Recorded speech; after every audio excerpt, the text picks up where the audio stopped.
everyone, and thanks for joining me for yet another attraction. I am here in Stockholm for yet another attraction, yet another really beautiful attraction right here in Stockholm. I am in an island called Djurgården. It's a very nice, beautiful island that is on the outskirts of Stockholm. Amazing, beautiful island that houses a lot of museums. It's known for that. The Nordic Museum, the Open Air Museum, the Vasa Museum, which I have showed you before. But today we are here for the infamous Abba Museum. It's going to be an amazing, amazing adventure. Let me tell you a couple of things about Abba. Now, this museum basically is not only about Abba, it's also about the Swedish Hall of Fame.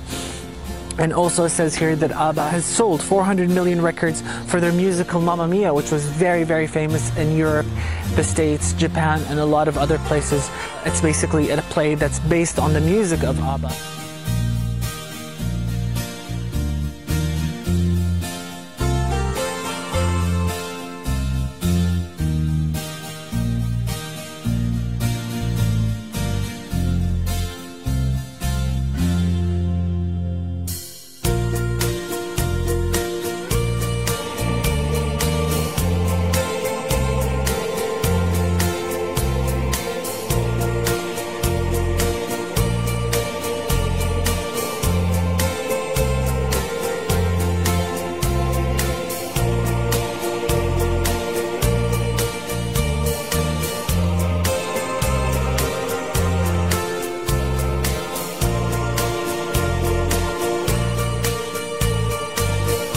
If you are not a big fan of Abba, this museum is still a very good thing for you to learn about Swedish music, learn about Swedish history. Abba had started long before the 70s actually. The members had started before they got together. They were musicians, experimental musicians, and they also sung classical Swedish music. So it's a really cool thing for you to learn about the Swedish history through this museum.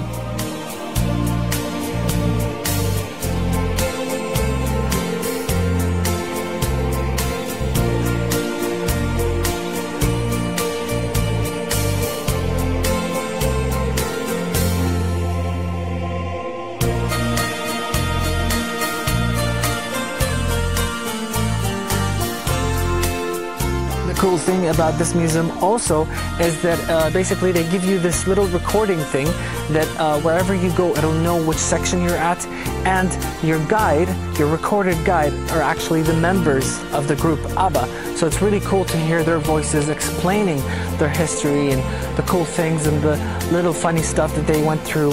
Of course, needless to say, Abba had an enormous influence on the whole world. They won a lot of awards. They do deserve this museum. They've got one of the most beautiful music that is classic now. A lot of gold and silver records that they won around the world. You'll be able to see that. One thing I want to mention is that this museum opens a little later than the other ones, until 1600. However, it's a little pricier than the other ones, but it is an interactive museum, so, you know, I understand why it's a little pricier than those that are just for show.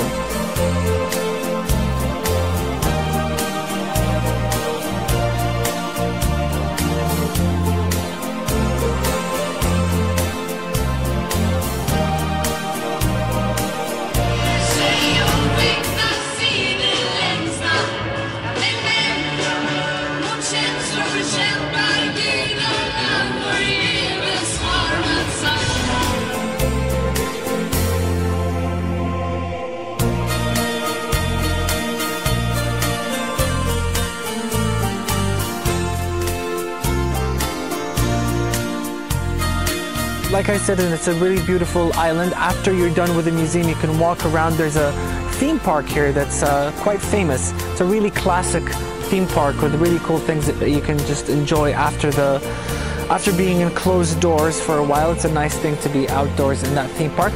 There's a lot of other things. I'm surrounded by really beautiful nature and flowers, and there's a lot of really nice energy here. One thing I wanted to also mention is that whatever you do in the museum, it's recorded and you can actually see it online later, like whatever karaoke you do, or there's a music video that you can be in, and what else? There's a little equalizer thing that you can change around Abba's music. It's all recorded, and you can all access it online afterwards, because everything you do is basically with a scanner thing that they give you in your ticket. So you'll be able, that has a number, you'll be able to access it online later. So that's a really cool thing about the museum.